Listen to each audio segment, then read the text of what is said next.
말씀하실 때에 12 중에 하나인 유다가 왔는데 대제사장들과 백성의 장로들에게서 파송된 큰 무리가 칼과 몽치를 가지고 그와 함께 하였더라. 예수를 파는 자가 그들에게 군호를 짜 이르되 내가 입맞추는 자가 그이니 그를 잡으라 한지라.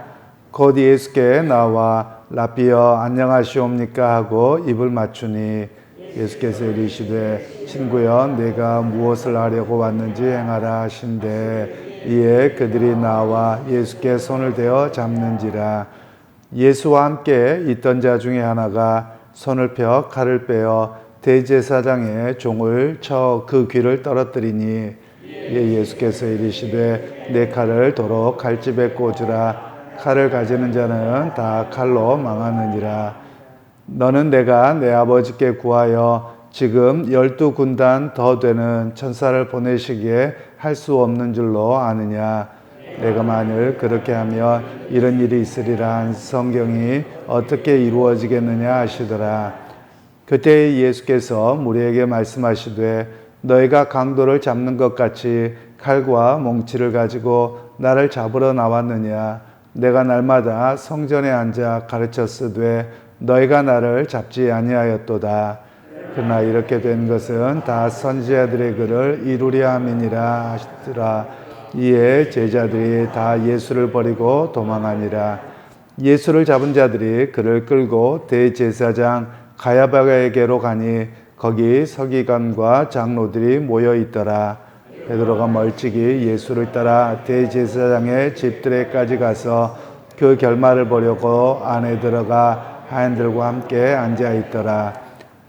대제사장들과 온 공회가 예수를 죽이려고 그를 칠 거짓 증거를 찾음에 거짓 증인이 많이 왔으나 얻지 못하더니 후에 두 사람이 와서 이르되 이 사람의 말이 내가 하나님의 성전을 헐고 사흘 동안에 지을 수 있다 하더라 하니 대제사장이 일어서 예수께 물되 아무 대답도 없느냐. 이 사람들이 너를 치는 증거가 어떠하냐 하되.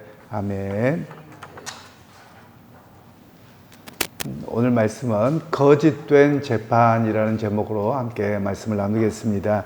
오늘 47절에서 50절 말씀에는 예수님께서 겟세마네 동산에서 기도를 마치셨는데 마침 그때 가룟 유다와 그리고 대제사장들과 장로들이 예수님을 잡을 사람들을 보내서 칼과 또 몽치라고 되어 있는데 몽둥이죠. 몽둥이를 들고 예수님을 잡으러 온 그 상황을 설명을 하고 있습니다. 그러면서 가룟 유다가 예수님의 얼굴을 알기 때문에 그들과 이렇게 작전을 짭니다. 그래서 예수님에게 누구인지를 자기가 알려주면 그 사람을 잡아라. 이렇게 해서 짰던 이야기가 오늘 본문에 먼저 나옵니다. 그리고 51절에서 54절에 예수님과 함께 있었던 제자들이 3명이었는데 그 중에 하나라고만 여기에는 기록되어져 있죠. 다른 복음서에서는 베드로라고 구체적으로 이야기합니다. 그가 칼을 들고서 대제사장의 귀를 쳐서 귀가 떨어졌는데 예수님께서 고쳐주신 이야기가 나옵니다. 그런데 마태복음에서는 그 귀가 고쳐졌다 이런 이야기는 하지 않고 그냥 그의 귀를 떨어뜨리기만 했고 예수님의 메시지는 뭐가 나오냐. 칼을 칼집에 꽂으라. 칼로 흥한 사람은 칼로 망한다. 이런 이야기를 말씀하고 계십니다. 그러면서 예수님께서는 지금도 12군단 되는 천사들을 아버지께서 보내시면 못 보내겠느냐. 그러나 아버지의 뜻이 이루어지기 위해서 말씀 따라서 당신의 죽음과 인류의 구원을 위한 역사를 위해서 그렇게 하지 않는 것이다 라고 말씀합니다. 그러면 이 말씀을 통해서 우리가 기억할 것은 칼로 흥한 자가 칼로 망한다는 말은 세상적인 권세에 대한 이야기를 합니다. 헤롯도 마찬가지였고 로마도 마찬가지였고 무력으로 세상을 지배했지만 결국은 그렇게 망했던 내용들을 우리는 알고 있습니다. 실제로 이 세상의 정치나 여러 가지에서도 마찬가지입니다. 나쁜 일을 행한 사람은 똑같이 나쁜 일로 망하게 되어져 있습니다. 오히려 그래서 그리스도인들의 삶은 그렇게 세상과 같은 그런 대응 방식이 아니라 그리스도의 사랑으로 그리고 인내하고 섬기는 때로는 어떤 어려움과 고통이 있어도 묵묵히 감당하는 모습이 있어야 함을 우리에게 말씀하고 있는 내용들입니다. 그리고 이제 55절 말씀에 부터 해서 56절까지는 내가 성전에서 가르치고 있을 때 너희가 나를 잡지 아니하다가 이제 와서 사람들 몰래 하는 이유가 무엇이냐, 예수님께서 이렇게 말씀을 하고 있습니다. 예수님께서는 날마다 성전에 앉아서 가르치셨는데 너희가 그때는 잡지 아니하였다는 것이죠. 그런데 이제 밤에 몰래 와서, 더군다나 새벽녘에 와서 나를 잡으려고 하는 것은 결국 너희의 모습이 어떠하다? 불의하다라는 것을 보여주고 있는 것입니다. 실제로 사람들의 악한 모습들을 생각해 보세요. 대낮에 사람들이 보는 앞에서는 행동하지 않습니다. 그러나 밤이나 새벽에 몰래 사람들의 눈을 속여서 그 일을 하려고 하는 것이죠. 왜냐하면 자기들이 떳떳하지 않음을 스스로 증명하는 모습이라고 할 수 있을 것입니다. 결국 지도자들은 했어야 될 일이, 만일 예수님께서 성전에서 가르치실 때 예수님의 가르치심이 잘못되었거나 그렇다면 그 자리에서 시시비비를 가렸어야 될 것입니다. 그런데 오히려 그렇게 하지 아니하고 그때는 가만히 있다가 오히려 이렇게 새벽에 와서 예수님 몰래 잡으려고 했다는 것은 백성들이 무서웠고요. 또한 자신들이 행동하는 것이 정당하지 않은 것을 스스로도 알고 있었던 그런 내용이라고 할 수 있습니다. 그런 의미에서 오늘 우리가 기억할 필요가 있습니다. 세상의 정치도 마찬가지고요. 대부분의 악한 일들을 하는 사람들을 보면 자기들끼리 몰래 모여서 합니다. 정당하게 옳고 그름을 따지기보다는 오히려 자신들의 어떤 이익을 달성하기 위해서 이렇게 몰래 숨어서 한다든가 어떤 일들을 꾸미고 여론을 그렇게 만들어내는 그런 모습이 있다는 것을 우리가 알 필요가 있습니다. 세상의 정치나 교회도 마찬가지고요. 그래서 그리스도인들이 먼저 깨어 있어야 됩니다. 성도들과 또 국민들이 깨어 있으면 사실 그런 야합과 뒤에서 몰래하는 그런 일들을 하지 못하지요. 오늘 예수님을 잡는 일에서는 단순하게 종교적인 요소만은 아니고요. 정치적인 모습까지 있습니다. 즉 자기들의 어떤 기득권을 지키기 위해서 몰래 예수님을 제거하려고 하는 그런 정치적인 행태를 이렇게 하고 있더라라는 것을 우리에게 말씀하고 있는 내용입니다. 그리고 이제 57절 말씀에 예수님을 끌고 대제사장 가야바의 집으로 갔습니다. 그런데 거기에 대제사장들과 서기관들과 장로들이 모여 있었습니다. 이게 무엇이냐면 그때 가서 야 모여라 이렇게 한 게 아니라 이미 자기들은 다 작전을 짜놓고 예수님을 그렇게 잡아올 것을 분명히 알고 있었죠. 그렇게 해서 얼른 그들은 재판을 해보려고 하는 겁니다. 그러니까 공개적인 재판을 하려고 하는 것이 아니라 자기들끼리만 해서 이렇게 재판해서 백성들한테 어떤 호도하기 위해서 행동하는 그런 모습을 여기에서 볼 수 있는 것이지요. 그때 베드로는 어떻게 되려고 하는지 예수님을 뒤따라서 이 대제사장 가야바의 집에까지 들어간 이야기가 나오지요. 그리고 59절 말씀에는 예수님을 재판하는 과정이 나오는데요. 예수님의 죄목을 찾으려고 하는데 죄목을 찾지 못합니다. 이래저래 이것도 갖다 대고 저것도 갖다 대고 이렇게 이야기합니다. 그리고 예수님께서 성전을 헐라라고 말씀하셨던 것에 대해서 그들이 이제 말꼬리를 잡는 겁니다. 예수님의 의미를 분명히 알고 있음에도 불구하고 성전을 못 오겠다. 결국은 신성모독죄다. 이렇게 이야기를 하는 겁니다. 성전을 무너진다. 이게 어떻게 신성모독이 되겠습니까? 건물에 불과한데요. 그런데도 불구하고 이들은 예수님을 어떻게든지 잡고자 하기 위해서 온갖 말을 갖다 맞춰버리는 그런 내용을 오늘 본문에서 볼 수 있습니다.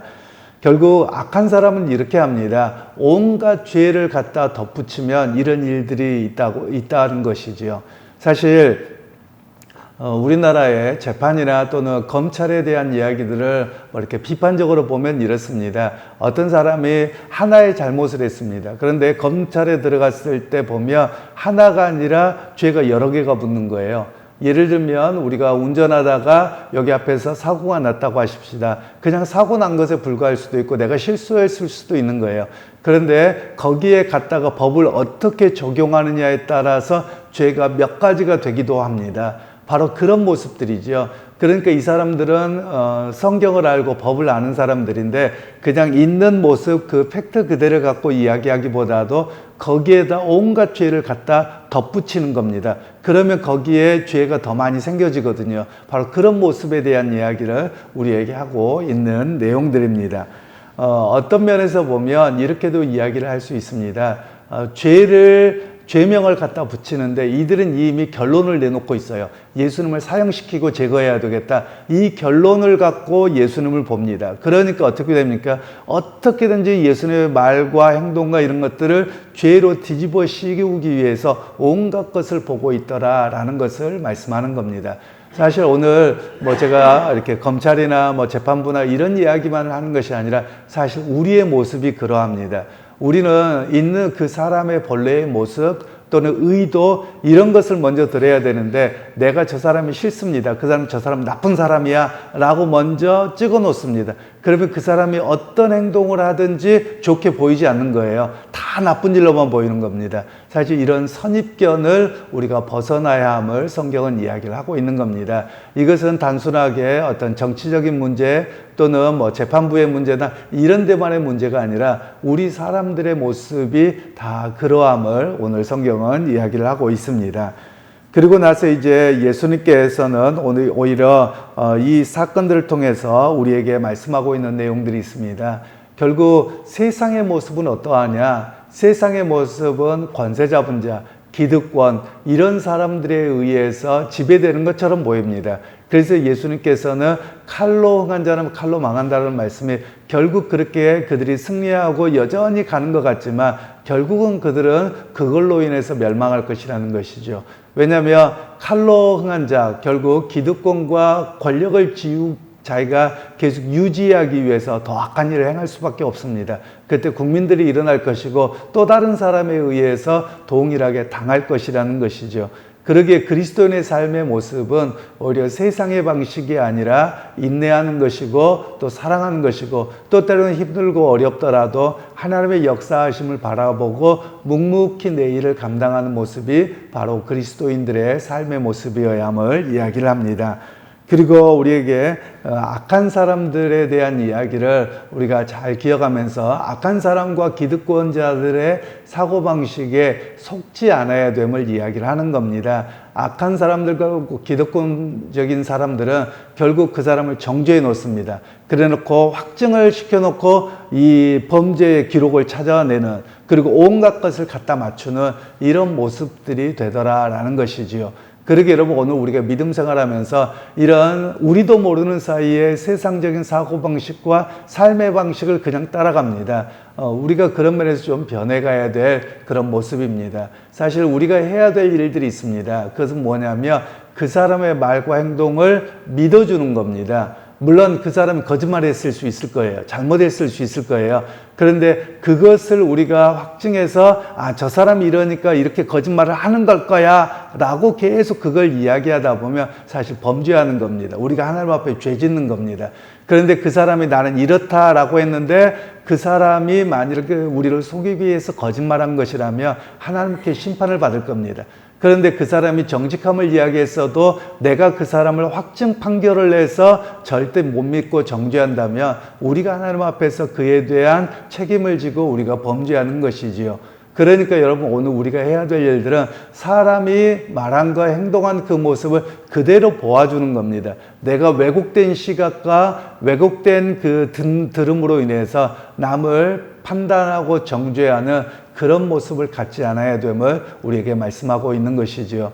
그러기에 여러분 오늘 하루에 여러분 삶을 사실 때도 수많은 사람들을 만날 것입니다. 그런 가운데 우리가 이 사람은 이래 저래 라고 판단하기보다는 그 사람이 말한 그 모습을 그대로 받아주고 용납해주고 물론 그들의 말이 거짓말이고 잘못이고 우리를 속이려고 한다면 넘어가지 않아야 되겠지요. 그러나 우리가 남에 대해서 함부로 판단하고 정죄하지 않는 그런 정말 그리스도인의 온전한 모습으로 설 수 있는 우리 모두가 되시기를 주님의 이름으로 축원합니다. 하나님 아버지 오늘 또 우리에게 은혜 베푸신 것 감사합니다. 오늘 또 예수님의 그런 붙잡는 것과 또 재판의 과정들을 보며 기득권과 또 자기들의 이익을 위해서 얼마나 거짓 증거를 모으고 행동하는지에 대한 모습을 보았습니다. 사실 이런 모습은 오늘 우리 사회에서 일어나기도 하고 또한 우리 자신도 그런 모습이기도 합니다. 다시 한번 그리스도인으로 깨어 있어서 우리의 선입견으로 정죄하거나 판단하기보다도 그냥 있는 모습을 그대로 받아들여주는 그런 넉넉한 마음이 우리의 모습이 되게 하시고 또 하나님의 인내하심과 일하심을 바라보고 의지하는 우리의 모습들이 되게 하여 주옵소서. 예수님의 이름으로 축복하며 기도하옵나이다. 아멘.